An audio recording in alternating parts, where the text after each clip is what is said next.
So, broads, if there's one thing Southern California natives know about, it's traffic. Just kidding, sort of. I mean, they do know about traffic, but there's something that they know even more about, and that is sunglasses. Okay, everybody loves a pair of sunglasses, and I've been freaking out over this new sunglasses company, Blenders, from San Diego, our very own San Diego, and I know you all are going to love them too. I don't know why, but I like that name so much. Blenders. Blenders. Me too. Blenders sunglasses are the best, broads, not just their name. They hit the trifecta of everything you need in a pair of sunglasses. Amazing quality, super stylish, and they won't cost you hundreds of dollars. I mean, really, what more could you ask for? I am living in my Blender sunglasses, and because they're so affordable, I pretty much have one for every day of the week and still spend less than I would have on one pair of designer sunglasses. To score 15% off your Blenders purchase, visit blenderseyewear.com and enter code ChattyVIP. That's blenderseyewear.com, code ChattyVIP for 15% off. Blenders, rocked with pride worldwide. And welcome to another episode of Chatty Broads with Becca and Jess.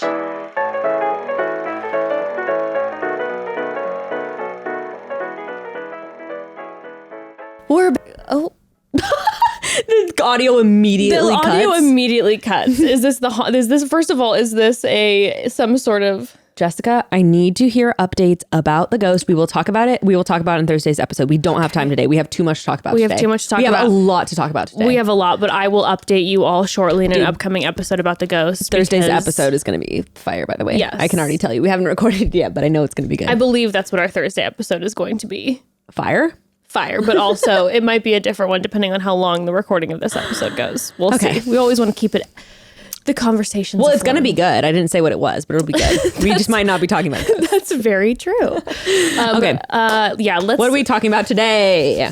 Okay, broads, we are getting into the reality Steve stuff. Okay, I want to make this clear. This isn't fun to talk about. I am really looking forward to this being over. I was hoping, to be honest with you, that our last episode, which we were already nervous and not looking forward to posting, was going to be, but felt like we needed to talk about it, was going to be kind of the final episode, maybe minus a few minutes at the top of an upcoming episode. I thought that this was going to be it. Yeah, and by the way, if you haven't listened to our episode last week about reality Steve, none of this will make sense. But we'll tag it in the episode notes, last week's episode. Okay, I want to make that really clear that this is not fun. No. Okay. There's so much to get into. I was going to say, which reality Steve said in his text to me, that we got pleasure out of reading those screenshots. We didn't. And they were extremely disturbing and made us feel ill for numerous days. So I think pleasure would be the last thing. I just want to make it clear that this is not anything petty towards Steve. I did not really know him that well. We had gone on a couple podcasts. There was no beef. Just again, a little backstory. We just were hey, questioning how much he really knows about this whole Matt situation. He came at us during the live. We weren't even going to address the live. It was just, we're not interested in having beef with him. No, we legit had this is not beef. I have the receipts to prove it. We legit had a 2-minute texting conversation. Did you see how Steve came at us for during the live? And you were should we address it? And I was I don't know, maybe for a minute or two. And you're yeah, it's not worth even talking about. We don't want to seem petty. No. And then we found out all this other shit that he had written in the past. That had been sent to us by a few broads. Okay, so basically, again, I just want to give a little timeline. We released that. We had a text exchange. Right after we released the podcast the next day. The text exchange was not my favorite. Just really aggressive, intense, intimidating text. Get on the phone with me. We need to talk about this. You don't know all the facts, whatever.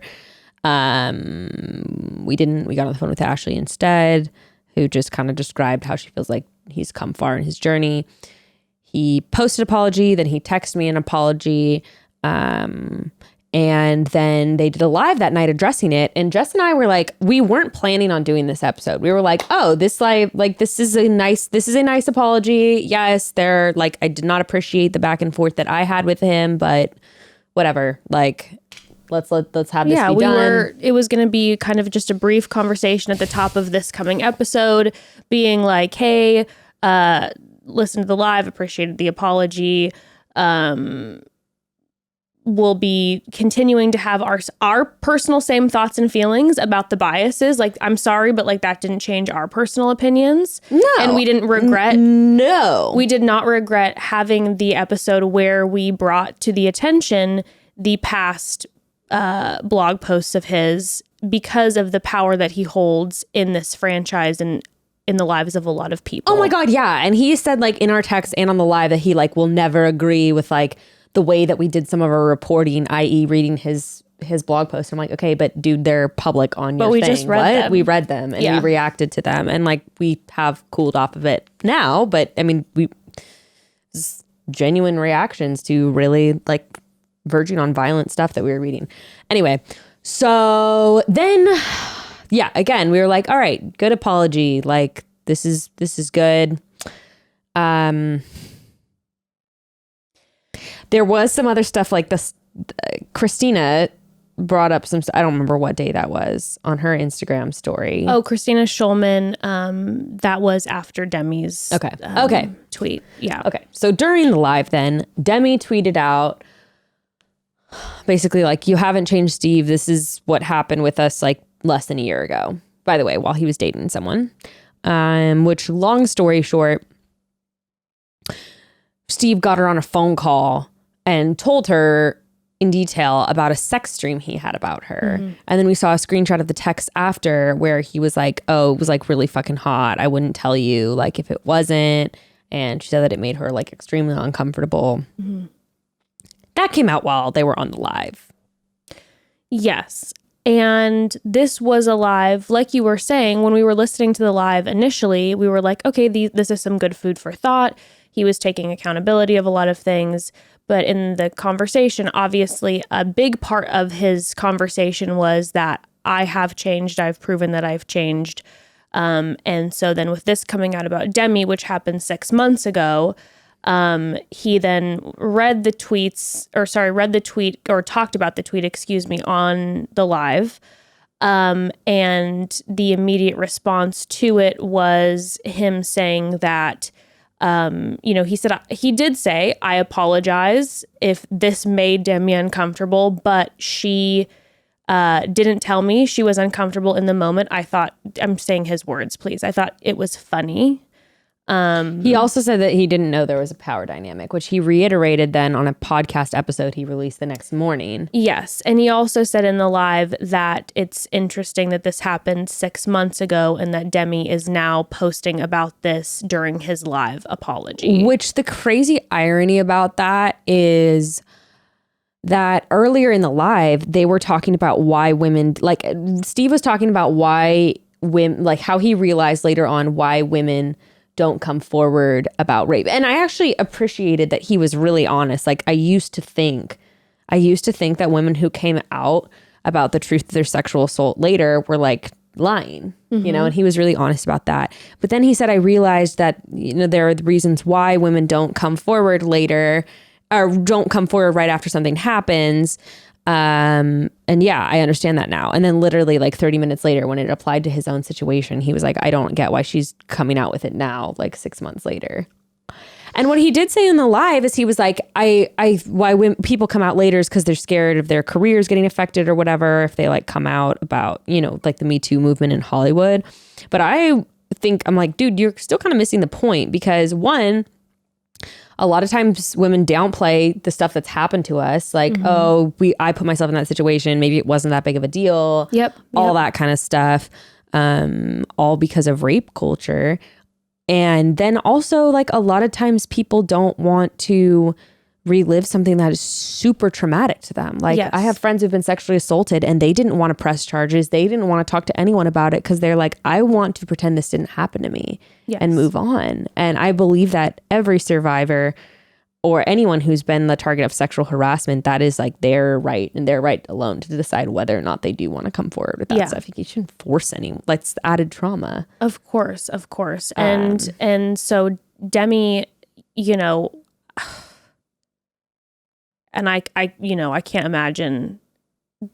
I commend her so much for coming forward and saying something. Like, I think it's hard to put into words to try to explain the feeling of being in her position and coming forward, knowing that reality Steve might come hard for her and the fear of that, or even just what people will say back. Exactly. And when I was looking in the comments, it was extremely upsetting because a lot of people, the conversation, a lot of it was, why didn't you say something in the moment? And that's what I think Steve said something to that effect too. Yeah, he definitely alluded to that. And then in his tweet back to her, because he said that he did apologize to her via text, and then he tweeted to her, which he did.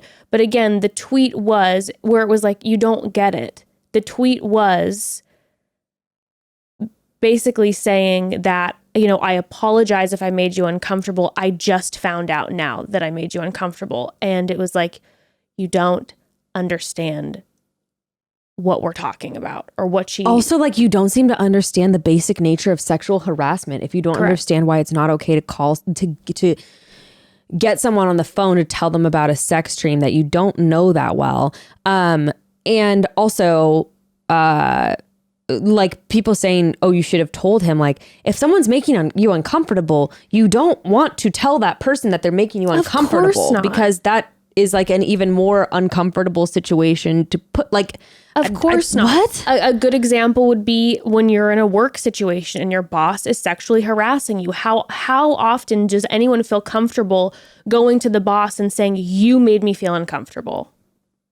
Yeah. And a lot of times that ends up being like victim blaming. It literally happened to my friend where a coworker was sexually harassing her, and they were like, well, like, did you add him on Instagram? Like, oh, did you reply back to his messages? Then like, maybe you shouldn't have replied back to his messages. And it's like, no, maybe you shouldn't have been sexually harassing her. Yes. Also, what were we going to say? Were you going to bring up the other texts? That, and then also we wanted to kind of like contextualize like how they aren't like good friends like this. Oh, I think that's important. I think it's important. You know, immediately on Steve's live, he was trying to justify all of this by saying that, you know, I thought Demi and I were friends, and he said we had just done a live together. And so he was saying, I thought we were friends, and I thought I was sharing with my friend, and I thought it was funny. And a few things about that. Number one, you don't tell someone not to say something, and you don't call it fucking hot if you think it's a funny joke. Second. Oh, wait, before even that one, he knew that he didn't want a paper trail of what he was telling her because he got her on the phone. Yes. And after the fact, we saw directly from Demi another screenshot where beforehand he was kind of like being like, oh, I have something to tell you, but like I can't tell you over text. Yeah. And she was like, what? Tell me. And he's like, no, I just can't. And of course, her assumption was, and he made it sound like I have tea about you, and it's too intense to tell you over text. I have to say it over the phone. Right. So of course she hopped on the phone with him. And even if she did, even if it wasn't like tea about her, even so, like if someone's being like, oh, I can't tell you, come on, everyone's curiosity is going to be like, oh, I'm going to call you right now and see what you're going to tell me. Probably not assuming they're going to tell you in detail about a sex dream. Mm-hmm. So he, like you said, he said, hopefully that stays between us. Mm-hmm. He got her on the call saying he can't have it over text because, screenshots of that does not look good, especially when you have a girlfriend. I would like to point back to the irony of his passion about the Matt and Rachel situation and his passion about cheating that he talks about all the time. Don't forget, Jess, that he was mad about Matt being a bad cheater. So maybe you should actually be a better cheater like Steve, and next time instead hit the girl up over the phone instead over Instagram DM, right? Yeah. But take a page out of his book, right? Apparently. And then the other thing was we saw people in the comments and stuff and like Steve said on his live, you know, I thought we were friends. Just making a great point where we're like, we've had literally hundreds. We've had over 100 people like on our podcast or on their podcast and talked to them for over an hour. Yeah, pretty much all of them.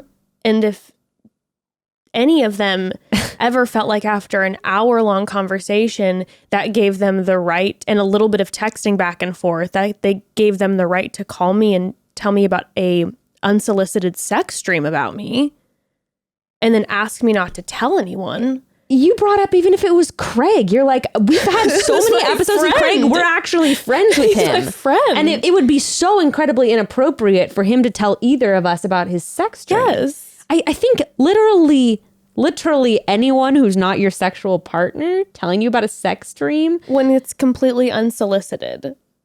Yeah. I mean, of course, again, there's context. Sure, your bestie. I was going to say there's context, of course. Yeah. But this is a man who, and again, we need to talk about the power dynamic. This is somebody who holds the throne in Bachelor Nation, who basically wields the cards to decide, what he's going to share and who he's going to speak on and about and how much and whatever. And he can decide to spill the tea about you whenever he wants to.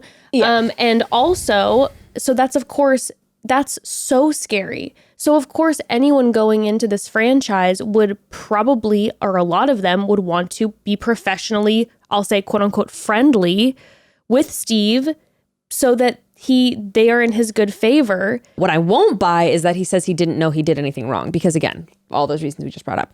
I maybe buy that he didn't know there was a power dynamic, but if that's the case, then you really don't get it, and you need to take a step back and admit that you don't know what the fuck you're doing, and you need to back up. Well, I think, and take a breath. And I'll say this: he did talk on he then put a podcast out almost immediately, hours after everything came out about Demi. He put a podcast out where he was saying that I didn't realize that there was a power dynamic. I don't think there is. And so I'm calling all these people to see if they felt that way. And then I'm going to have a woman who I think she's on Temptation Island come on my show and explain how we're actually friends and she doesn't feel the power dynamic, and basically just try to prove everything Demi said wrong while kind of wrapping it in. I apologize for what Demi said, but I don't think there's a power dynamic. And I'm going to call all these people and ask them if there's a power dynamic. Yeah, and he was like, you need to tell me because I need to know. People need to tell me if they have a power dynamic in our relationship. And I'm like, what makes you think that would go away ever? Not only that, if this is what it's coming down to you, boiling down to with you is the power dynamic thing, you don't even understand the nature of sexual harassment. This isn't the bigger thing. Anyway, all right. So, but there needs to also be a pause, and there needs to be a beat. He found this out about Demi. There's immediate tweets. There's a podcast out 3 hours later. It's so reactive, and it's you need to absorb what's happening. And if you really want to work and grow, you need to take a breath and listen to what these people are saying, and not then just go on this tirade of trying to prove it wrong and show everybody why you're a good guy, or why there isn't a power dynamic. What that then shows to me, and I can't judge somebody's heart and intention, but what that displays to me is that you care more about proving to everyone that you are not a bad person or don't have power dynamic than actually caring about the people that you hurt. Right. You're worried about preserving your career. Yes. Also, okay, so who we're also going to talk to today, we're going to have Jade on to just talk about we wanted to hear her side, and she talked about it briefly on her story, about how it's emotional for her to sort of, finally feel like people are hearing and understanding what was so fucked up about what was done to her in the way that she was talked about on her season, how week to week she was just living in this emotional roller coaster. And I reached out. She actually said I'd love to come on the pod and talk about it. So I just want to have her just give her side, because I think it's just really eye-opening about how anyway, I think it'll be good to kind of have her share on a platform her side and how much it affected her. Also, though, we're going to have Jenna on. The only time that I believe Jenna's talked on a podcast about everything that happened to her was with Reality Steve. Mm-hmm. Okay. And all of the sexual harassment and really intense misogyny aside, we need to talk about the Jenna stuff because when I started texting Jenna, like, dude, this shit is crazy. When I started texting with Jenna, she forwarded me the proof that Reality Steve forwarded her that he based his reporting on about her being a cheater, a sugar baby. It had really explicit sexual stuff in the text that ended up not being from her. So, you know, we've seen him apologize and all that for spreading misinformation, but I didn't realize, Jess, until I actually saw the proof, I'm using very heavy air quotes, that he was going off of. I sent one of the screenshots to Jess because, you know, he kept saying that during when all this was panning out. In case you don't know, he released this stuff about Jenna, who was on my season of The Bachelor, and she was on Paradise, engaged to Jordan. He released this whole thing that she was cheating on Jordan, that she was doing the whole show for fame and money, that she had a sugar daddy, that she's just like this deceitful, horrible woman. All of that ended up being false. He ended up having Jenna on the podcast and apologizing to her. But yeah, so during this time, he had these claims that there were these texts that he had seen. Like, I've seen the texts. I've seen the texts. Yes. I've seen proof. He was extremely vocal about the fact that you have to believe me. I have seen it all. Like, he was going to die on that hill. And when I saw the proof, what he considered the proof to say something with such confidence, I was in shock. Okay, basically, they're blatantly fake. Like, Yeah, like blatantly. No, I'm talking like No, junior high mistake. Like, okay, so, you know, like, let's say I was trying to fabricate a text between me and Jess. You know how what I would do is I would make a fake contact, let's say with Grayston's phone. You know, and I would put Jess as the title of Grayston's number. Yes. And then Grayston would text me as Jess. Yes. Right? Yes. Okay, well, basically the person fabricating the text did that wrong. Swapped it. And put Jenna's name as the contact, but then was texting with the blue bubble as Jenna. Yes. Like, so immediately... Elementary mistake. No, immediately you're like, what's going on here? Like, this is clearly... And this is one of the text screenshots that Reality Steve took as proof.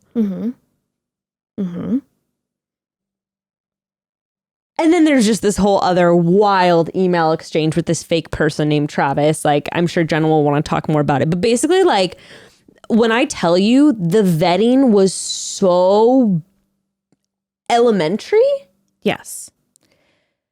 And he considers it reporting and considers that journalism. So something that obviously we're going to talk to Jade first and then talk to Jenna. And Jade is a different conversation about the misogynistic nature and all of this. And then we're going to have this conversation with Jenna. But something to go into, I think that's really important as we have this conversation is just to realize, and when I say this, broads, I say this from a place of like, I'm grieved at myself.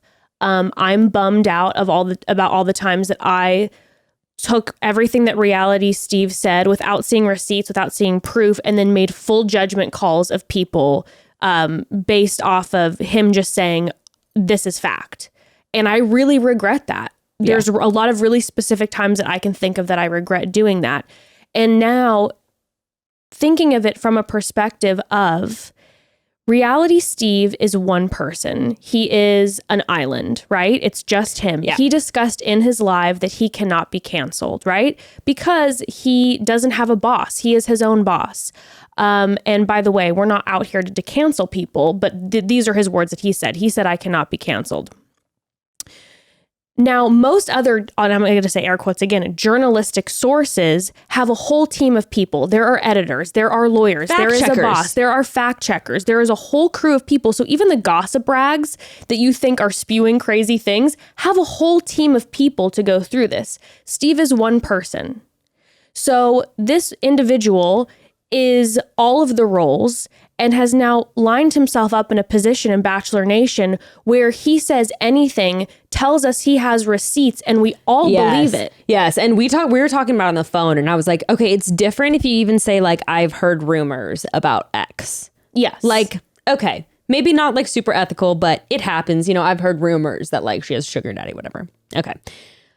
Like he said, I have seen proof. I know. And I trusted him too, like you were saying. And I am going to apologize to Jenna when we have her on, because I was one of the people that was coming for her disgustingly based off of my which I shouldn't have even been mixing myself up. That's a whole other story. But like, I trusted when Reality Steve said that he had proof and all this stuff. Victoria Fuller keeps coming to my mind. Victoria Fuller, or just recently, like we were bringing up on the original podcast, when he's saying he's seen receipts of text messages between Matt and Rachel and receipts of the plane ticket. I mean, that's neither here or there. Who cares? They're hanging out again anyway, which don't worry, we'll be talking about that, Rods. But that's neither here nor there. Regardless, like, you should probably not, and this is not being petty, this is just like, so maybe we don't ruin people's lives like Jenna, we should probably take his individual reporting with his individual verification with a grain of salt. And then when you combine this with all of the biases and the misogyny that we read in the past, and again, I'm not saying that someone can't change. The hope is always that someone changes. That's always the hope and desire. I say this about myself. My hope is that I grow and I always am getting better. And held accountable to the mistakes that I've made. But the problem is when you combine those past posts with what happened with Demi, with the way in which, I'm sorry, but he immediately contacted you and there was a lot of aggressive back and forth immediately. That was the initial reaction. Yeah, not even back and forth, just aggressive forth. Yes. I sent like 3 like 5-word texts back to him. All of those combined now within seeing these receipts from Jenna Cooper where he said passionately he knew for a fact, and you're seeing, we'll get into it. All of these things combined to me just go, okay. And look, I get that everybody wants their spoilers. I totally get that. I get that people want to talk about this. It's reality TV. It's fun. It's exciting. People like the spoilers. But I think, are there other people we could get them from in the future? Are there other sources? And even if you decide to keep engaging with Reality Steve, again, it's just this perspective to have that when he says something, again, to have all these things in mind, to either maybe take it with a grain of salt, have more perspective when you're, going through his certain posts or whatever, and just remember these things. And again, I'm saying this as much to everyone as I am to myself, just recalling all of those times that I read things and just said, oh, yeah, and he's right, fact. Yeah, and like you said, I think if people want to keep going to his blog, whatever, I think that like, posting the photos that people send him in about like Matt and Rachel, for instance, I think that like, and this like is his career, like it or not. I think that like his responsibility with this is probably to not do that whole thing of like, I've seen the receipts, I know. Yes. He needs to stop doing that. His credibility was so like I said, seeing the proof that Jenna forwarded me, his credibility on that particular type of reporting is fucked forever, for me at least. And honestly, it should be for everyone else. That's what I'm saying. So like, if he wants to just repost little like, Rachel makes it to the end, here's them hanging. I say, someone sent me a photo of this, but the whole thing, like you said, Victoria F. I've seen emails, I've talked on the phone with people that say that she slept with their boy. He should not be doing any of this, and we should not be believing any of it. I agree. Like, that's the shit to me. And that's, like I said, petty personal stuff aside, even the misogyny and sexual harassment aside, like his reporting credibility with that whole thing when he's the only person vetting and interviewing and doing exchanges should not be trusted. Should not, point blank. Yeah, no, I completely agree. And like off of that though, too, I'm thinking like my mind then all of a sudden was spinning going like, he has the sole monopoly in this game in the Bachelor world. And I'm like, maybe it's time to start sending spoilers and tea to someone else. Us. No, I'm just kidding. No, We don't please, want to I hold do that not burden. want to do that. Do not start sending me that stuff. I don't want to know. But no, there are people like there are things like Bachelor Nation Scoop. There's this guy that I found on YouTube named Dave Neal, who's awesome. Like there's a bunch of other people that if you dig, you can find, but he has this monopoly, which again creates the power dynamic that does bring the discomfort of the other of contestants from Bachelor Nation. It adds to the power dynamic big time that he has monopoly of this franchise when it comes to spoilers. Sure. And on top of it, the fact that I don't know. My brain was I'm all over the place. Okay, Brett. Okay, yeah, we gotta pause. We're getting carried away. Getting carried away. There's a lot to talk about, but before we dive into all of this, we have to take a quick pause. Broads, in my head, I am a gym goer, a front row star of the class athlete. Okay, from time to time, that is my reality, but the reality that overcomes that is the one where I get too busy to work out or sleep through my alarm that was supposed to be getting me up for a run, and I just don't feel like dragging myself to class. And you know what? That's fine. But I do know what I know when I feel best, and typically that's when I get a little bit of movement in my life during the day, which is why I love Open Fit. I gotta say, I relate to all of those realities as well. But Open Fit has been really awesome at helping me to get moving every day, even if it's just for 10 minutes at a time. Like, it's so great to just have a quick little workout and get my body moving. OpenFit's a simple streaming service that allows you to work out from your home, no matter how much or how little time you have. And there's tons of variety, which is really big for me because I just can't commit to one type of exercise. I have to try them all. So whether you're into strength training or cardio, Pilates or yoga, OpenFit has tons of classes in every level to keep you moving. You even have the option to make it interactive by turning on your camera. The trainers at OpenFit can see you, and you'll be able to interact with other people in your class, believe it or not. And it's an option. So you don't have to do it. Here's the thing. It's incredible. I have seen it and tried it personally. Surprisingly, I am actually camera shy, so I don't have it on, but you can see everything that's going on if you want to. The trainer can see you. And here's the thing, Broads. The cost for a personal trainer is so expensive. I want to talk to you about how OpenFit is unbelievably affordable, okay? You can get that entire year of training for about the cost of one in-person session. And again, there's thousands of other class options. It's wild. Yeah, and OpenFit has changed the way that we work out. So right now, our listeners get a free 14-day trial membership to OpenFit when you text Chatty to 505050. And if you decide to keep the service, which we are sure you will, the entire year is only $96. So yeah, literally cheaper than one session with a personal trainer. I mean, wild. It's truly the best deal in fitness. You're going to get full access to OpenFit, all the workouts, and a nutrition guide, totally free for 14 days. Just text Chatty to 505050. Standard message and data rates may apply. 50-50-50. So besties, you know we always tell you the truth whether you like it or not, so I'll be real with you. I'm like 2 seconds away from a potential breakdown right now because heavy topic and really nervous about this. And sometimes when your girl is overwhelmed, aka the past week when Beck and I have been processing some of these things, she needs a little bit of help, especially when it comes to making sure my family and I are eating delicious and nutritious meals, no matter how busy or stressed I get. That's why I've been relying heavily on my mealtime Lord and Savior, Daily Harvest. Daily Harvest is our favorite here at Chatty Broads. They deliver delicious food, all built on organic fruits and vegetables, right to your front door. And the best part is it all stays perfectly fresh in your freezer until you're ready to eat it. And when you are, it's all ready in just minutes. That's right. In less time than it would take you to pick out a place for delivery, you can have a healthy meal ready for the entire family. There's no prep, no real cleanup. It's healthy, delicious food made so simple. Oh boy. Do they have options? So many options. For breakfast, there's a huge selection of smoothies and oats. For lunch, crisp flatbreads or hearty soups. For dinner, harvest bowls. And they even have plant-based desserts, which are so good. And tons of snacks your whole family will love. I'm currently obsessed with their plant-based milk.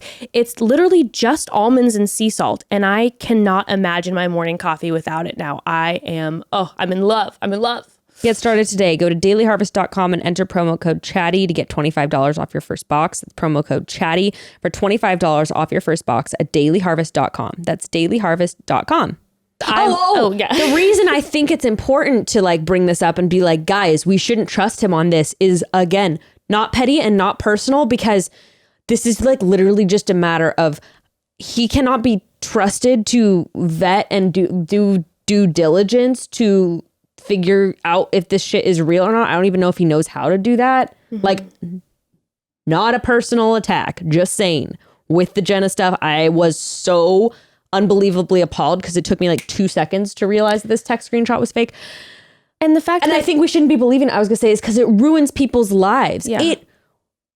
What Jenna got put through because of his awful, irresponsible reporting is unreal. And you have to wonder, like, Victoria F. I'm trying to think of other people. I know there's other people. Like, that shit ruins people's lives and their reputations. Like, and he cannot be trusted bringing forth that information. Like you said, was the one-man show. And I just think it's really important to really hammer that in, because like, having been the contestant of the show, like, we're going to talk to Jade, like, we're going to talk to Jenna, it is traumatizing. I think something that's important for people to know too, that I didn't know about until you shared this with me, is that I think a lot of times we think that he only gets sent information from people, that he doesn't go digging for things. And I know he gets sent tons of things from people, but he also goes digging for things. Becca showed me screenshots that were actually kind of disturbing from one of your friends who Reality Steve was like blowing up while you were on the show. Some of them involved your breasts. Oh yeah, talking about me not wearing a bra and stuff like that. Yeah. And so there is just, again, there's this power dynamic. There's you go on the show, you consent to be on reality TV. Also, if he's digging and he's hitting up exes, who knows what jaded person might tell him, and then he's like, yes, because obviously getting a scoop, it's like it's he the way that Reality Steve gets paid is that it's hits to his website, right? So of course you're gonna hope that the tea is real. So the goal isn't to disprove the bad things about people. The goal is to prove the bad things about people. Right. So then you have confirmation bias where you're seeking out things that confirm these rumors. Yes. And you're seeking out friends and family and exes. To and corroborate, again, these people consented to go on reality TV, signed a bunch of waivers, and while they're gone, this person who they didn't consent to is hitting up exes and friends and family, and it's scary to be in that position. And that's a good point. He really is searching for stuff to prove these rumors true. Yeah. He's not having anyone on his team trying to disprove any of this, which is because he is so like hungry for this tea. That's probably why he immediately missed that those texts were so fucking fake with Jenna. Yep. Well, I'm seeing that Jade is actually ringing us now via Zoom, so let's hop on this Zoom call and have this chat with Jade. Thank you so much, Jade, for coming on. We so appreciate it. I'm like already sweating. Yeah. Totally get it. Get it. We are so glad that you're on today. And we just kind of wanted to talk through, I mean, you posted some about it on your Instagram, but just kind of wanted to talk through, I mean, how you were affected by the stuff that was written about you every week on your season. And I think that's something that Jess and I talked about is, you know, when you go on a reality show, you know that people are going to talk about you. Mm-hmm. You know that like people are going to say not nice things. That's something that everyone deals with. But in particular, with the stuff that he was writing about you was like this really aggressive, like verging on like kind of like intense, almost like violent, just like misogyny and like anger. Graphic. Yes. Yeah. And almost like personal. Yeah. Towards you. I mean, yeah, when I went on the show, I knew well that the producers wanted the Playboy thing to be a part of my storyline. I could tell when I had my interview when they were like, are you willing to talk about that? You know, I could tell that they were like, oh, golden, you know? But for me, it was like, I had an opportunity to pose for Playboy and it was just something that I did. And that was it. Like, it was actually very comfortable for me. I felt like it was a great experience. I loved my photographer. He made me feel so safe. And I felt like it was very empowering, but it went nothing beyond that. Like, it was just like a fun thing I did that was like liberating, you know, and it made me feel like a certain way. And so for me, it wasn't something that I felt like shame around, but I knew I was going to sort of get some of those comments when I was on the show, especially when they wanted me to talk to Chris about it. But when I was on the show, it was different too, because in the contract, we weren't allowed to post on our social medias. Instagram really wasn't a thing. Instagram stories wasn't a thing. So people didn't really get to know us except for what was aired and then what reality Steve wrote. Like he was like a guy. And so I was just shocked when I saw what he would be writing about me. And it felt personal. It was graphic. It was this whole Madonna whore complex. Like women are either pure virgins or they're dirty whores. And he took that and just stamped it all over me. And the narrative was like continual, like every week he just hammered on me. And it was really hard because all these people were getting this impression of me and were just like spitting it back at me. And I just it was back then like very, very dark for me. The slut shaming. I know Caitlin Bristow said that she dealt with that on her show, on her season, but the slut shaming was unreal. And never once did he ever think about maybe, the person on the other side, that was me and what it was actually like doing to my mental and emotional state. Yeah, because it wasn't even just like, it even went beyond slut shaming, because he also was writing so much about like this narrative of you being like deceitful, of like you trying to, you being this like snaky woman who was like trying to trick this man and trick his family and trick everyone, because you were like this deceptive seductress who was trying to like swallow men whole. Yeah, he, like you said, it was almost personal. Like he knew somebody who maybe did these things to him, because I was the girl in LA who was trying to ladder climb, who was willing to be a whore to get there, according to him. And that I was on the show to promote my own brand, and I was going to deceive Chris in whichever way I could to promote myself. And so that was like part of it too. But it was very, to me, pornographic. Like the things that he said, like there was, I wish I have those screenshots. He deleted the blogs, but I have the screenshots. There's a part where he says like, I fell out of the raft on one of our dates. And he said, that's not the first time I'm sure Jade has had a surge of white liquid coming towards her face, on her back with a surge of white liquid spewing towards her face, like pornographic, like, and here I am like reading this being like, please stop. Like, what are you getting? You're just getting clicks, you're using me to get people to your website traffic. And awful ways that nobody even thought was wrong at that time, I guess. Yeah. I guess people were eating it up because he continued to go like similar to that. Like, oh, I bet there was one we read where it was like, oh, Jade invited him to go back to his room or something. Like, oh, how many times has she said that? Like to photographers. It's like, yeah.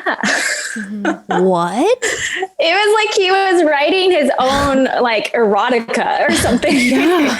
I was like, where are you making these things up? But then people would come to me and say those exact things or retweet his tweets and like just perpetuate this problematic image of women who are sexual or who are comfortable with their sexuality, whatever it may be. You said you felt powerless too. Yeah. Like, could you kind of describe that experience? I mean, when you aren't giving a voice otherwise, even when I went on Good Morning America after I was dumped off the show, he took everything that I said in that and turned it into his own narrative again about how I was just playing a part. It felt like he took away my voice because we weren't allowed to contractually speak. I couldn't like defend myself. people were literally believing these things as truths. And I felt like I just had to be that person, or maybe like deep down I was like, am I this person? Am I bad? Or like bad, I guess, like, cause it's not. And so I felt like unworthy. I felt like he said that nobody was going to like want to like marry me. So screw you on that, because I found my husband on the show. But like he made me just feel like trash, like how he was like trying to paint me, which everybody is allowed to have sexual expression or bodily expression, and not feel dirty about it. Yeah. Definitely. Well, and then he also took it a step further, because he then associated your choice and your bodily autonomy doing the Playboy shoot with an instance where your bodily autonomy was taken from you, like during a sexual assault. And that was just also so out of pocket and next level to do too, is to say like, now I understand.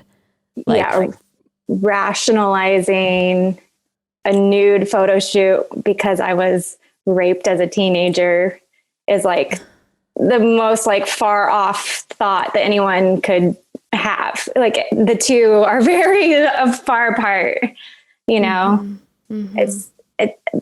being sexually assaulted stays with you the rest of your life. It is something that changes you. And so for that to be taken, and like I said, I just felt like he was just like turning things into this narrative and then like explaining it away in his own words. It was just like, you have like no idea, like the stuff that women who are sexually assaulted anyway, what that does to you forever. Yeah. Yeah.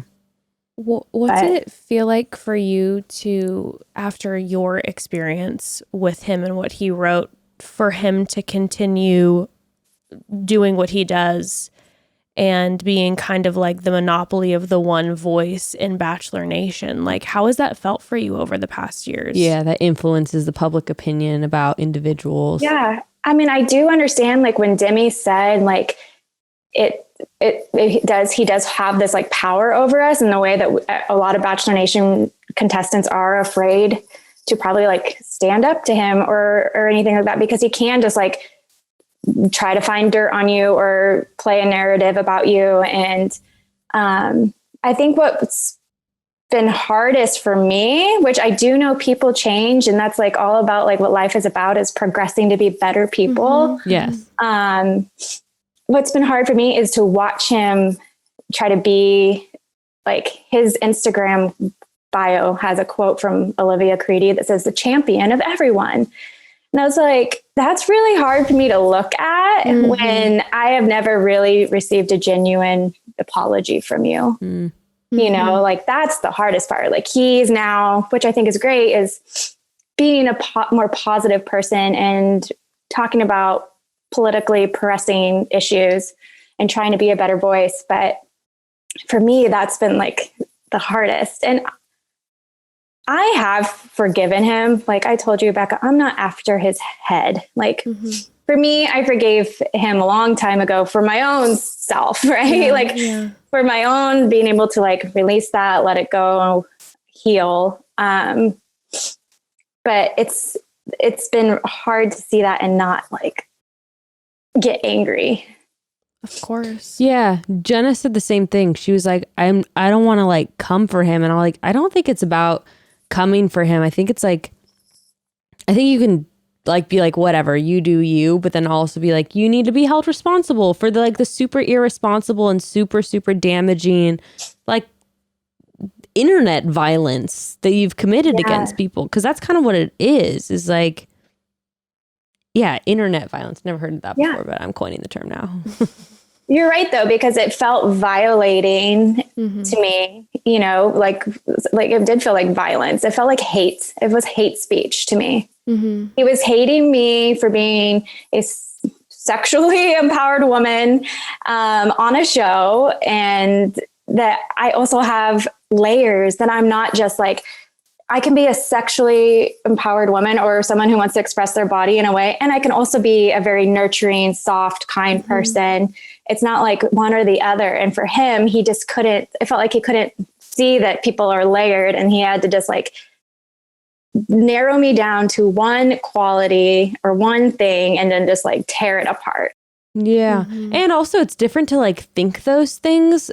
That's one thing. I'm sure lots of people think problematic things. We all do. We all make mistakes. But it's another to post it on a platform knowing full well how, like you said, other people read it, receive it, and then go turn around and communicate that hate in turn to the person directly is a lot. Anyway. When Brittany on Matt James's season talked about, when they were talking about her supposedly spreading the rumor she was an escort, and they were talking about how this could like ruin her life. That's how it felt for me too. It was like, I was 27 at the time, and I was like, I have a whole life ahead of me. And it feels like this guy is literally trying to ruin any future opportunities that I could have. It felt like, like you said, it felt very personal. And I did feel powerless because there was literally no way I could stop him. I mean, I maybe could have messaged him and been like, what are you doing? But like, I don't think that would have changed anything at that time. No, I don't think so either. Not to mention when something's already out there, it's already out there, and it does influence people's opinions. It influences people's like opportunity to get jobs and stuff. Like having a photo shoot out there is one thing, and then having someone like calling you, you know, like a deceitful kind of like liar, evil woman thing. I don't know. It's just completely different. And I think it's silly to think that that won't influence like thousands of people's opinions on an individual. Yeah, I just would like to know, what was he thinking when he was writing those things? You know, like what was his intentions? Was it just careless? He just didn't have a thought behind it when he was writing it, or he didn't see that it was a problem, or if there really was some sort of like inner work that he needed to be doing, that he had like some inner malice towards women and he was taking it out on me. I just would really like, I feel like I would really like to know that. Yeah. And even if it's unthinking, for one, those thoughts have to originate somewhere within that person. And then two, even when you're not thinking, sometimes that's like the evil of the whole situation, right? You're not considering how that will affect someone. And that is its own type of harm. But regardless, we really appreciate you coming and just sharing your experience, because I think it's important for people to hear, because also regardless of whether it's coming from Reality Steve or elsewhere, I think it's important for like all of us to keep in mind that what we're consuming and how we're viewing people, and then how we're kind of regurgitating that information and how harmful that can be and how much that can influence someone's personal experience. Definitely. And I just hope that like for me, I said it, I thank you guys for talking about this, because for a while I did believe those things about myself, like that maybe I was like I said, unworthy, or dirty, I don't know, unworthy, unloved, dirty person. And that I should regret what I did.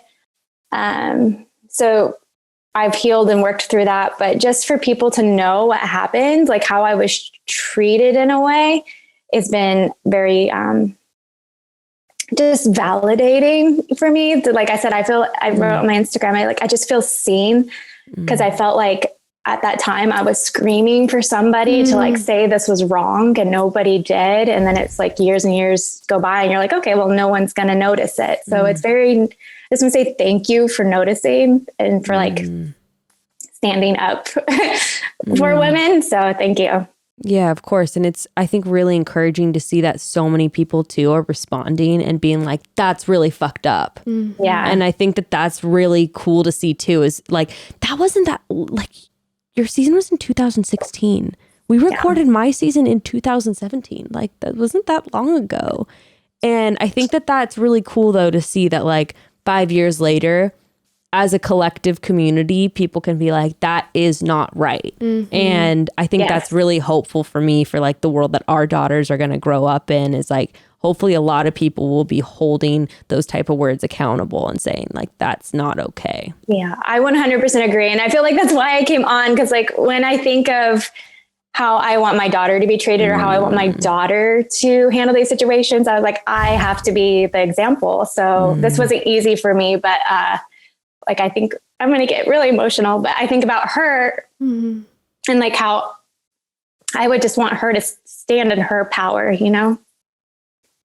Absolutely. But it is hopeful. Like you said, there's definitely a shift, and I felt that. So that is good. Well, I mean, we'd have so much love for you and so appreciate you coming on and sharing. And I know just so you know, and I'm sure you're getting this, but there has been an outpouring of DMs from people who have been victims of sexual assault, been put in situations like you have, and just feel now seen by you, even acknowledging that on your Instagram stories, and are just feeling like, just so much love for you and gratitude for you. And yeah, so thank you so much. And we would really, really appreciate it. Truly. Yeah. Thank you, ladies. I appreciate it too. And I hope that Jenna is able to come on and share her truths too. And totally. Yeah. All right. Yeah. Well, thanks. We love you, Jade. We love you guys. Well, thank you. I mean, thanks again to Jade. I know we just said that, but like, I always appreciate when she's when she's on, because she shares so honestly and just from her heart. She is just like always so vulnerable and also just like unbelievably gracious. Like I have a lot of admiration for that woman. That's for sure. Definitely. All right. Well, now we're going to talk to Jenna Cooper. And before we have her on, we're going to take a quick pause. Speaking of Jade and all of her beautiful babies, all of those precious children, I loved watching her on Instagram. Let's talk about kids for a second, okay? If you're anything like me, you saw a whole lot of friends have babies in this last year. And maybe I did see a lot of people having babies this past year. I saw a lot of babies this year. Lots of cutie pies popping up. And maybe that got you thinking, do I want kids? Do I want another kid? Do I ever want to have kids at all? And look, it's a lot to think about, but one thing that makes it easier is starting off with a complete picture of your reproductive health so you can make the right decision for you. And the easiest way to do that is with Modern Fertility's at-home do-it-yourself fertility test. Yeah, and if the words fertility test make you think of sitting in a doctor's office and spending a ton of money, not so fast, because Modern Fertility is different in every single way. It's an easy and affordable way to test your fertility hormones at home with a simple finger prick.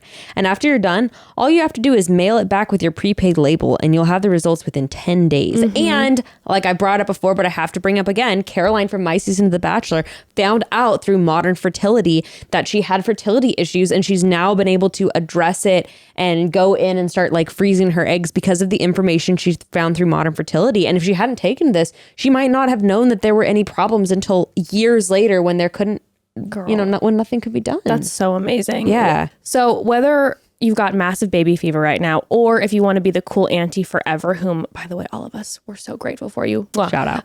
You need all the information to help you make the best decisions. With Modern Fertility, you'll get insight into your hormone levels, how many eggs you have, and tons of other important fertility factors, just like how Becca was talking about. You can even speak to a fertility nurse one-on-one if you want to discuss your next steps. And right now, Modern Fertility is offering our listeners $20 off the test when you go to modernfertility.com/chatty. That means your test will cost $139 instead of the several hundred or even $1,000+ it could cost at a doctor's office. So get $20 off your fertility test when you go to modernfertility.com/chatty. That's modernfertility.com/chatty. Okay, broads, I'll admit I am very easily influenced by social media. Okay, it's true. Me too. If I see one product in the hands of enough of my favorite people or people I respect, best case scenario intrigued, worst case scenario already adding it to my shopping cart, and a lot of them. Okay? It might be best case scenario because you might love the product. But that's the thing. Okay. One product that I had seen so many places that I had to try was collagen powder, and I have to tell you, broads, it more than lives up to the hype, and I will consider this a successful influence, no doubt. Not just any collagen though, because I've learned not all collagen is created equal. Facts. Jess and I have both been using the multi-collagen protein powder from Ancient Nutrition. I don't think I'll ever make another smoothie without it. It's so good. Their best-selling collagen powder includes 5 different types of collagen, and it's the only collagen on the market with clinically studied ingredients that are actually proven to work. Oh, I love Ancient Nutrition so much. I've tried some other collagens before, and I'll just say it, they weren't especially great taste-wise, too, okay? Yeah. Ancient Nutrition's blend, though, is perfection. It has no flavor, and it dissolves 100% in any liquid. And if collagen isn't your thing, or maybe you're already a huge fan of it, you've got to check out Ancient Nutrition's other superfoods like their bone broth blends, mushroom capsules, and their probiotic formulas. Every single product that Ancient Nutrition offers is backed by research, is rigorously tested for purity, and the best part, you'll get real results. Love that. Yes. And right now, Ancient Nutrition is offering 20% off your first order when you go to ancientnutrition.com, enter promo code chatty, and you're going to get 20% off your first order. ancientnutrition.com, enter code chatty at checkout. Proven formulas for real impact. That's what Ancient Nutrition is all about. Yes, it is. All right, broads. So let's get into it with Jenna. Let's get into it with Jenna. I'm so looking forward to this conversation. I am too. And let's just hop right into this Zoom with her. Yeah, can't wait to hear her perspective. Hello! I'm literally hiding in the bathroom because it's the only place where there's not like a pig or a child or something.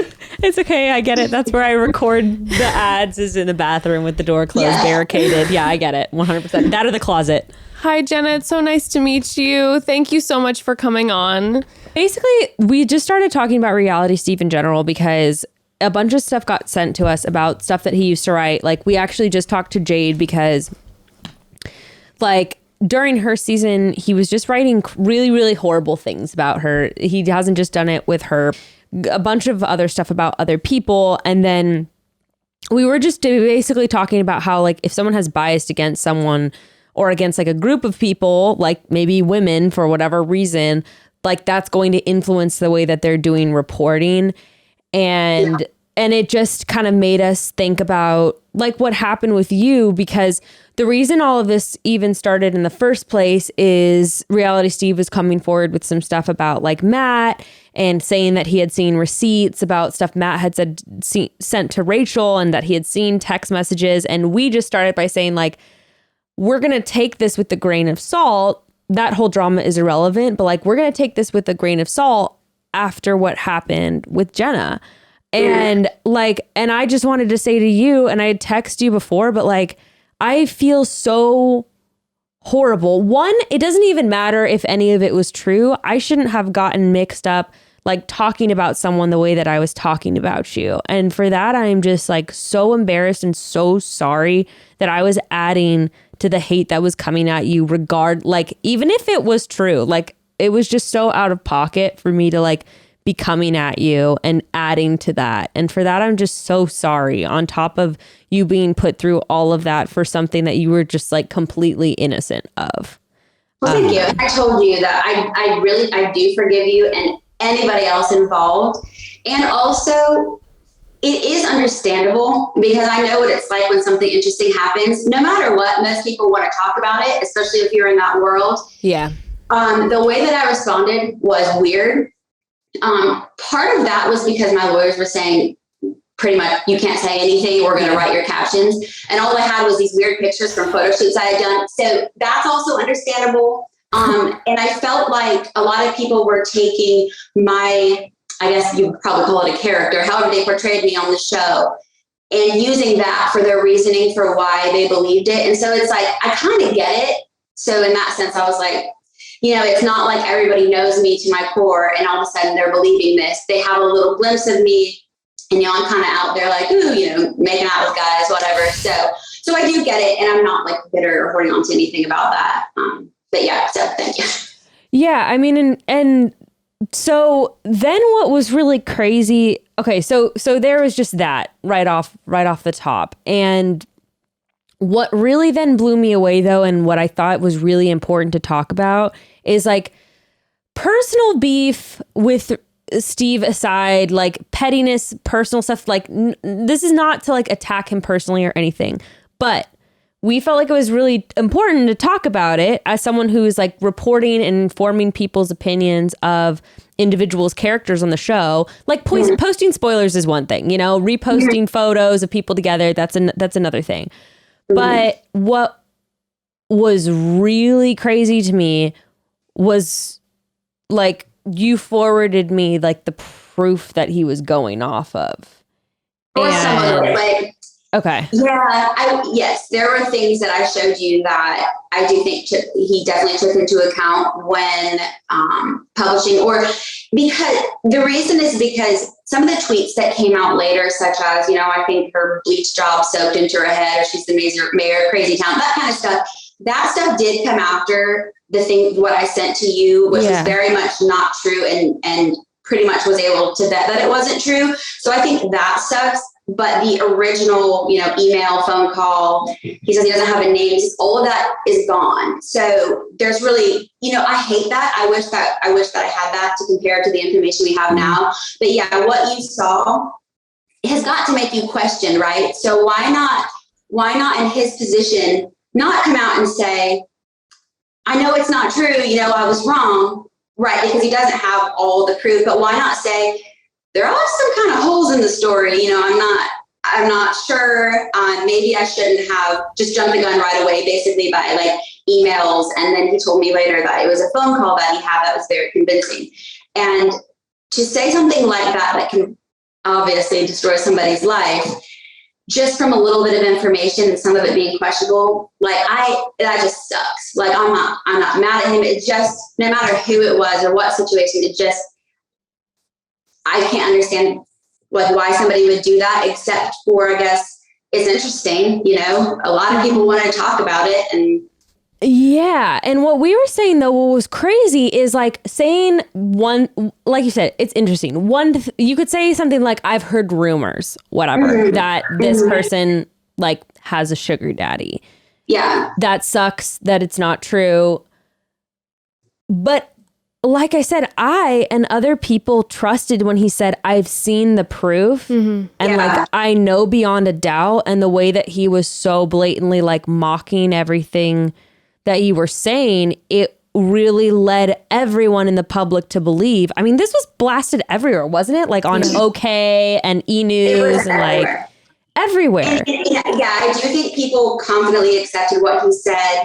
He said, I vetted it. I've seen it. He said something, I mean, I have these quotes in my mind, unfortunately, that I just can't get rid of, but it was like, I know for sure she's having a sexual relationship with another man. She's just been back from paradise. And I'm like, for sure? Like, how do you know anything for sure? Do you have like a video? Because I was like, please share, you know, and then later it was, oh no, well, actually I don't have anything else. So I'm like, what in the world? I don't understand. But. Well, because there wasn't photos of you with anyone, videos of you with anyone, phone calls, recordings, like. And the way that it was communicated via him to the audience, as was just a consumer at the time, right? Yeah. I was like, oh, the way that he's saying that he has the proof, he must have hours of video recording. Like, I mean, that's how it sounded. When Becca shared with me, it was very, at least from just an outsider, very clearly head scratching, where you're like, that doesn't make any sense. This feels like it's put together by random people. I mean, it feels very clear when you read the back and forth of what's going on. Okay. And I want to talk about two things with you too, Jenna. One, like, of course, how did this affect you? But then also two, I'm just curious about like how you guys went about then bringing to him finally 2 years later, like, and got him to like admit that he was wrong. Like, well, Becky, you know what I sent to you so far, right? Like, it was probably that times like 100 because I needed to send him, and I didn't want to just do it out of nowhere. I didn't want to say, Steve, you're hurting my feelings. Please listen to me. Please believe me. Like, I wanted to have something. And I mean, he said very publicly, I'm not going to listen to her. I was threatening. It was, she needs to tread lightly. You know what I mean? Yeah. So I was like, I have to have a lot of documentation. So I sent him everything from like I messaged people who had messaged people who had messaged people who had a screenshot from somebody trying to get to like the source of who said what and like where it originated from, because there was the initial story. And then, you know, apparently that wasn't enough. And then there was the naming of a sugar daddy, which that was completely made up too. I mean, I just hate it because that was my problem. And I get, you know, my thing I had to deal with, like, yeah, he hurt me and my family, but then he brought somebody else into it. Actually, that wasn't Steve, that was somebody else, but everybody else ran with it. And I found out and Steve's stuff probably validated it. You know, if someone else came out with it, then people thought it was true. I know that him and Jordan talked about it. I will say Jordan was actually, like, him and his mom were the ones that were saying, yes, it's true. You know what I mean? Like, this is the guy, this was sugar daddy.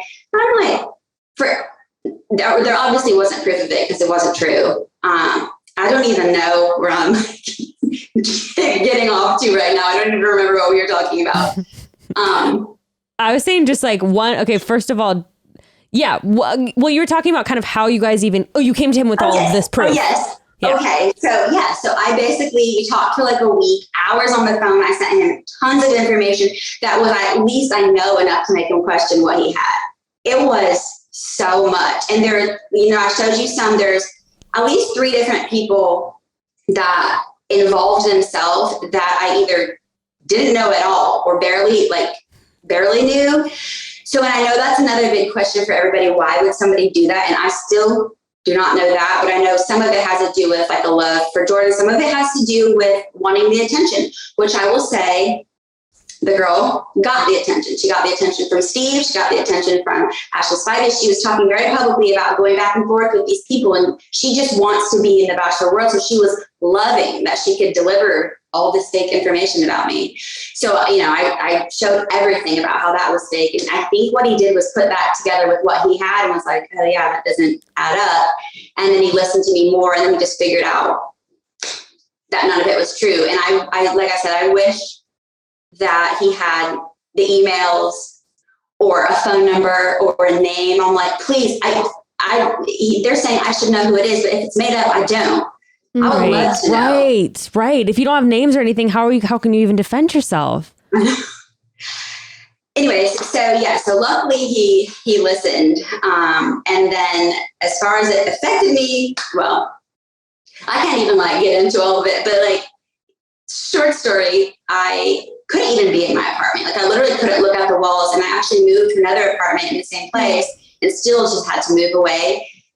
I felt like I could not even walk outside or go anywhere or like hold my head up. I was so excited. I wanted to move away to Tennessee. I got this really good job interview. Everything went great. And into the end. And he's like, yeah, we really liked you, but we can't be associated with your online reputation. And I was like, okay. So then I just, my God. I didn't even know what to do because these trolls or whoever they were also messaging the businesses that I was working with, like the brands. And so they all pulled. I remember one brand specifically. We signed a deal, I'll like post it, and then they messaged me and say, we need you to take down your ads because our website is broken. Everything is broken down. So take it down. Like they totally lied. And I found out who it was that messaged them and told them I was a terrible person and they didn't want to work with me. But I'm like, that is so crazy to me. It's sad, really. I am so sorry. What you're saying is so you lost brand deals and work because of all of this. Not only that, but like friendships, like yes. But you lost, yeah, exactly, a potential career opportunity, like. Oh, absolutely. And it's fine because I know at the time everybody was saying, oh, she wants to fame and money, blah, blah, blah. And I'm like, I don't think you understand. I'm okay with living like a regular life, but I can't even look people in the eye because people were looking at me sideways thinking like, she's so nasty. And I know everybody made fun of my club. It was this club that I had here to try to bring women together, and we just would basically go out to small businesses and support each other. I thought it looked like fun. I thought it looked like fun. It was so fun. Well, that got destroyed because the whole thing that was my escort service, and those were my call girls. And yeah, actually Jordan's mom made a very big campaign against me, telling everybody on Facebook that they were. And those girls were getting messages Steve even talked to some of them. And I'm like, how can you do this? Like, fine, do it to me, but like involving all of these other people in the area, it's like so embarrassing. Oh my God. Not only that, but like the text screenshots that did get released, like I was looking over them today and I was just like, dude, it was like sexually explicit stuff. Like, I know. And I just can't, Jess was saying, she was like, I can't imagine like if you didn't send it and all you have to say and defend yourself is just like, that's not real. Yeah, I know. And not only that, but I think the situation was, Jordan would say, she denied it, she didn't deny it, I'm not sure. She said she was going to check her phone. It was really weird. And then basically told all these media outlets, but I truly believe she sent those. And then broke up with me on Instagram. I didn't even know. And like that didn't help the case at all. And, you know, Steve told me that. But I honestly felt like there was nothing I could do. I thought I'll either like scream I didn't do it, which doesn't help, or I'll have to like kind of stay quiet and just literally prove it. And, you know, like it took years. And at that point, it's not relevant, right? No one cares. Nobody. And that's fine, I guess, as long as Steve took it all down and maybe my daughter can't find it someday. I don't know. But. Yeah, because that's the infuriating thing too. And I was thinking about that today. I was like, damn, everyone cared so much. Like every single outlet was posting about it. And I do remember it was everywhere. Like it was everywhere because your engagement had been so publicized. And then bombshell that she is, again, this narrative of like this deceitful woman who is trying to trick poor Jordan and all of that.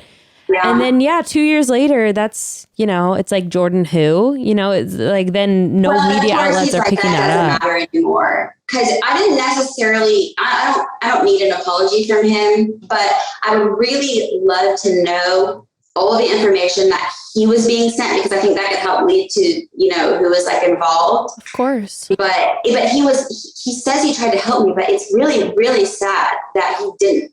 It would have been great if we could have worked together and been like, oh, Steve, nice try.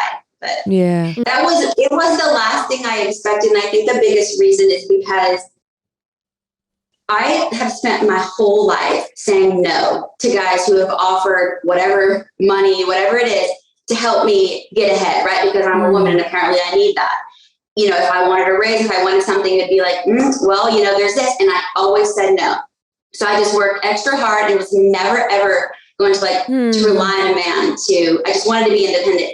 And I think for that to come out about me was that was the worst thing that could have happened. It was like, I don't even know how to explain it, but I felt so gross that I took like 10 baths a day, like so gross. And I remember I was in a hotel just sitting in the bath, like in the dark, you know, just, I didn't know how to deal with it. And the psychologist from the show calls me and tries to get me to admit that I did it, like over and over. She was like, okay, Jenna, I know you're saying this, but you know how sometimes a kid like has their hand in the cookie jar, but they say, you know, I didn't really do it, but you know, they kind of did. I mean, and I was just like, absolutely nobody is on my side. Everybody said, you know, we don't believe you. And even if we did, there's just no point. And I was like, what am I supposed to do? And I think, what would other contestants do? Because I have a very good support system as far as like my family and people, friends. What do other people do in that situation? I got chills.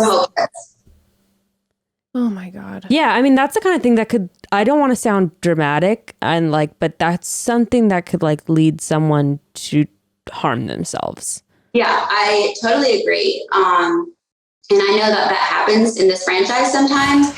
And there was probably the darkest time, which I've not told anybody this. I had these like pills like beside my bed because I had a surgery a while back. And I remember, and I am not this type of person, but like I do not ever have like any type of negative thoughts. Like I just always figure I'll work it out because I have a great like support system. So I can't imagine being in a dark place like all the time. But for a second, I just looked at them and thought, I wonder what would happen if I took all those. Nobody would have anybody to like message you should die the next day because it's already done. Oh my God. Yeah, it sounds like.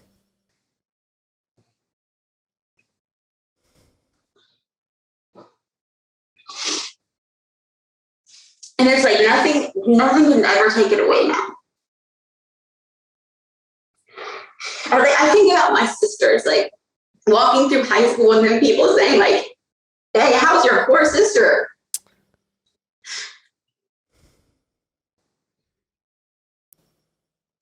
It just like impacted my entire family for years. And I hate it. I feel like I could have just dealt with it myself, but I think it was them having to watch me like just go down like so low.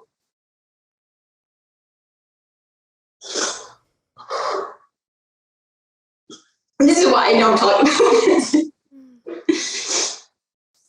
No, I can't And I know imagine. worse things happen to people. I know that. It's just. But Jenna, we like the fact that you're willing to come and talk about it. I know for myself, as someone who hasn't participated in the show personally and has just been a viewer, that you being willing to talk about this is such a fucking reality check of the damage that can happen.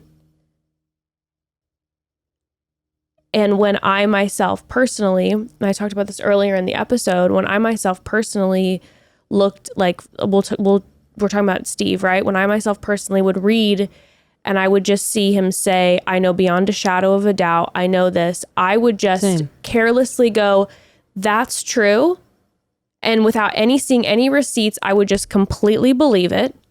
And I would have that narrative of that person. And someone like you being willing to like be so vulnerable and share this is like a beyond invaluable reminder for me that like the reality of what that is. And it goes beyond the screen, you know, right? Like when we're watching reality TV, like you said, you're like, people don't know me. Like people don't know who I am. And like it was like this fun, it was fun entertainment, like fall in love. And but then what it turned into was like people just getting on their computers, like all they're doing is announce the contestants, and then it was like just bash each one of them first physically, and then once you learn something about them, bash that too. And no matter if you're never been on TV or if you're on TV all the time, I still feel like everybody's like a real person, and nobody likes to hear you're fat, you're ugly, you're a slut. So yeah, I hate it. I hate it so much. I wish I could. That's really the only reason I decide to sometimes talk about it, is if it helps anyone, because I wish I could just stop it all around. Because unless somebody else is like so perfect, who are they to say anything bad about anybody? Because honestly, every human sucks. Yes. We just do. And so I think it's like way more important to focus on what's good about them and forgive them or support them in like the areas that they can work on. Yeah, 100%. And it's like accountability for someone is also so different. Like even if it is such a good reminder, even if you had, you know, been cheating on your fiance, even if that were true, like the truth coming out about it is one thing. But then for people like me, for people like anyone else to chime in about like what a shitty person this is and like, ha ha ha ha ha. And to like mock them in that moment is just shitty. And like, I mean, it doesn't make the situation better. That's for sure. Right. Like, personally. But like you even saying that about your family, like I can't imagine like the pain that my mom and dad would feel watching me go through something like that. I think about it. I think about it like how I would feel if somebody did that to Presley. Like I would be crazy. Mm-hmm. And to know who they are as a person, and to know like, you know, like you are a person that is, I don't know, I think back on like, it's really embarrassing to think of like how skewed I was by like the things that Reality Steve says, because really like every interaction that I ever had with you on the show or saw you off of the show was like, you're just like a kind, fun-loving person who just wants to like hang out with people and just like have fun. Like there's not. I think you were like one of the first people I talked to in the house, because I had like a few people I talked to in the and I was like, I remember somebody like I'm like comfortable with that I don't feel like she's gonna like judge me or think anything. And I just remember thinking you were funny, and I was like, she's so different than a lot of boring people. You know what's actually fucking crazy, Jenna, is I just remembered one of the first things on that first night when we met, and you were like, I like have chills thinking about this. You were like, I just hope like they don't give me the villain edit. And we were laughing about that. Of like, right. Yeah. We were laughing about that, just being like, somewhere I was top 4, I think, top 4 villain. I'm like, well, if I did something in my life, I guess I got that. So no, I don't think like I can either laugh or cry. I mean, I got two to choose from. Jenna, I mean, sorry, go ahead. No, I was just going to say, I'm just glad that all this is at least behind you now. And like that you survived it. Like you survived something that I don't know how many people could come back from that, seriously. Yeah. And like, I mean, I know it's just social media, but even over the next 2 years before you were even like proven to be right and all that, you just like kept trucking on and like. Yeah, I felt like I had to. I was like, I mean, I didn't want to just have my light completely dulled. And like, because I feel like part of my purpose is to like, just like help motivate people and be like positive, like a lighthearted place to like, just be like uplifted for the day. I don't feel like, oh, I have all these serious fitness routines or the best recipes ever or the cutest outfits, but it's like, hey, here's what I'm doing. It's kind of average, but here you go. I'm sharing. So and really, so I started my social media a long time ago, like when it was like first starting, the fitness community was huge. And that's where I was like, this is where I'm going to be able to like connect with people, because I don't do it super well always in person, and help motivate them to be healthy and try to keep myself motivated. And so when I went on The Bachelor the first time, they were like, what do you do? And at the time it was like, I don't know, influencer wasn't like a huge thing. I did that, but also I helped small businesses grow theirs, because I just want local businesses to like thrive. And I didn't know how to explain it. And he gave me this weird edit, and I got made fun of so bad for it. But I mean, social media really is like, I feel like it's just where I can use my like talents and gifts to like help people be happier in like a really kind of dark, not happy place most of the time. So anyway, that's why I was like, I'm going to keep doing it. And even if there's only 5 people who like what I show, I'm going to do it.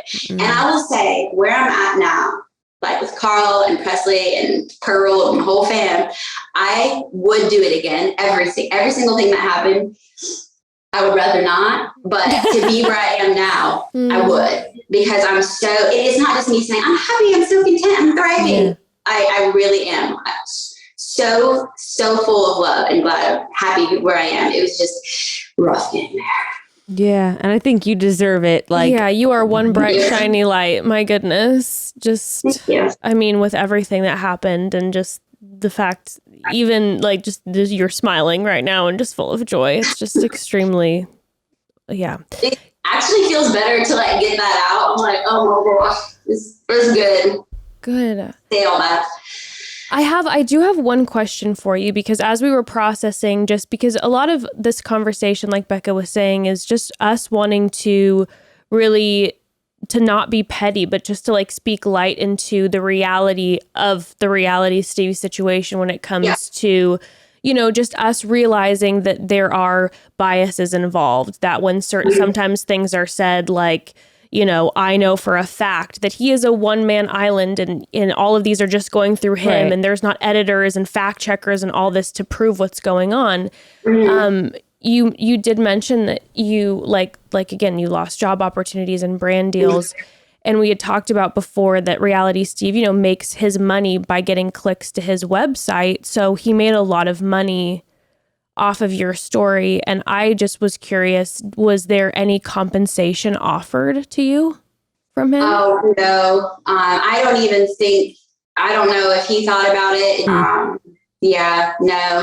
But, you know, it's so interesting, because I had this situation happen when I first moved here. I'm not going to say names. I'll just tell you what happened. The owner of the company was cheating on his wife. She thought it was me. I said it wasn't. It definitely wasn't. I found out it was somebody I was very good friends with that let me take the blame, and I got fired. Oh, God. People were paid off. I got like nothing. I literally just got fired. And I remember thinking, like, how did I let myself just get so stomped on and like blamed? And I couldn't say no. I was just so naive. And now I feel like I'm getting a little bit stronger, but stuff like that, I don't know why it just doesn't cross my mind. I think I just think I just want to make it through. I just want to be okay. I don't think about money or how to make the situation better. That's what's so sad about all this is like, it just seems like you're the complete opposite of how you were portrayed from literally millions of people. Yes. Yeah. And I just like see you as this person, just like talking to you right now, as this person that like, yeah, just wants to like make people smile and just wants to have like, just wants to enjoy life with the people that you love in the most genuine way.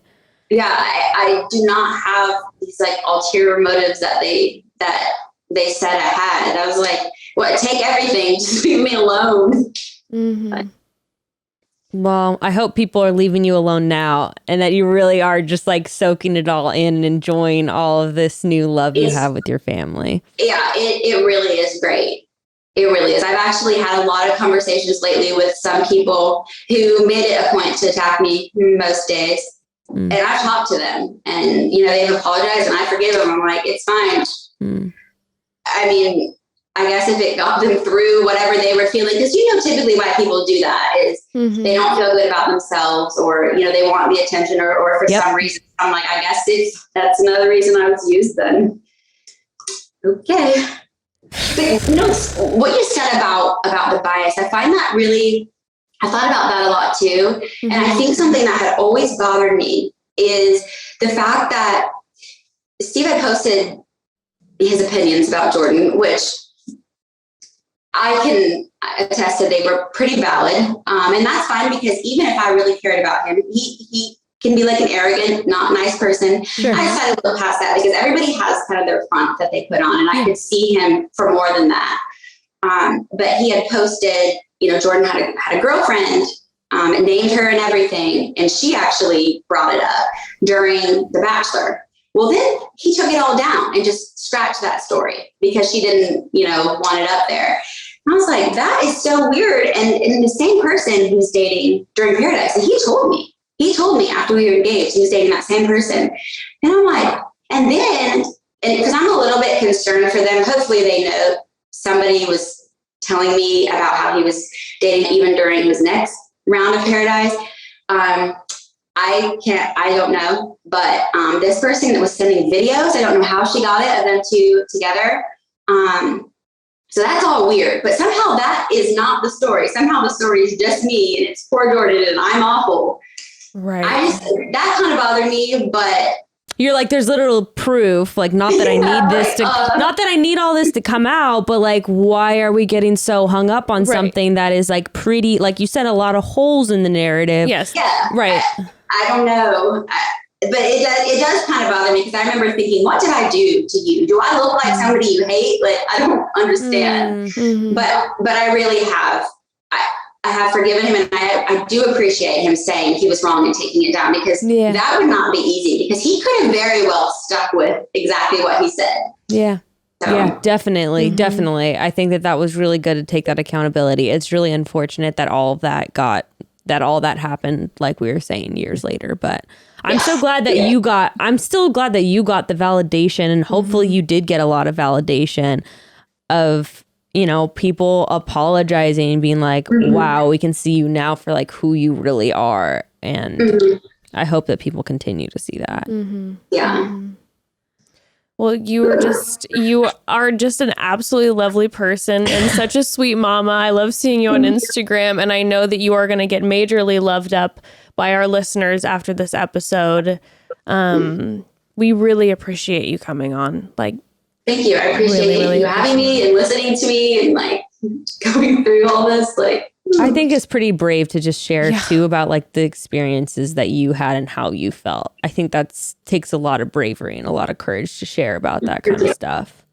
Hopefully it helps maybe like next time somebody thinks like, oh, I'm having a bad day, I'm going to tell somebody they are ugly and gross and I can't stand them. I mean, and really, you might not be surprised. You might know a lot of people do bring up, oh, I want to chop her up, or why don't you go die? Like that is why would you ever say that to somebody? I have no idea. But how many people think twice before they bully anybody, or before they publicly put out information, or even not even publicly, even just whisper to a friend something that you heard. Because if you don't actually know, also, even if you do know, what is the point of talking bad about somebody unless there's like a reason, some type of conclusion you've come to, like, oh, this person's dangerous? I don't know. I just appreciate that you continue to spread your light to the people that you interact with on and offline. And again, we just like really appreciate you being so brave and coming on and yeah. Woo. You did it. We can turn it off now and just say Ooh. Okay, so that was a lot. Honestly, I thought that conversation was just like really important. Just it was in general. I'm so grateful. Like honestly, like that's so brave of both of them to like come on here and be honest and vulnerable about this stuff. It's like the same thing like I was saying with Demi coming forward. Like it takes so much courage, and so I just want to thank them both again so much. And there's got to be so much anxiety going into it. Oh my God, I cannot imagine, especially after years of like this, all these damaging things that happened. And it's just like you said, it's just such a good reminder. I know for myself as well to just be like, this is not confirmed. I have not seen these things with my own eyes. And yet I am making these conclusions. I'm having these conclusions and deciding these things on about people based on one person who doesn't even have like a staff behind him. And all I hear is him say, trust me, I have the receipts. And then again, attaching the biases and then seeing some of these things with Jenna. You know, you and I have talked about before. It's like, okay, everyone has the freedom of speech, right? Like you go on a reality TV show and you know that what's going to come with that is criticism. Yeah. Being in the public eye in general, right? Right. It's like, I am not talking about all the misogynistic, horrific things that Reality Steve said in the past. That needs to be held accountable for times 10. But, you know, just people like the commentary on things. It's like, people are, it's like, if Reality Steve's going on and saying Jenna even mentioned about Jordan where he was saying like, yeah, he's arrogant, he da-da-da. It's like, okay, that's the perception that he's getting from watching the show. But it's very different than going on and saying, I have hard facts. This is 100% true. Trust me, I've seen it. The level of confirmation that you need to be able to say that about someone has to be through the roof. Definitely. And that's not what's happening right now. Definitely 100%. I don't know. I think all of this really like kind of spoke for itself, and there's a lot of food for thought. And I really hope that there's nothing else to talk about or cover about in terms of Reality Steve. Like I really hope that this is the kind of final chapter and us just kind of discussing some of the ethics and morality surrounding his reporting. Yeah. I hope so.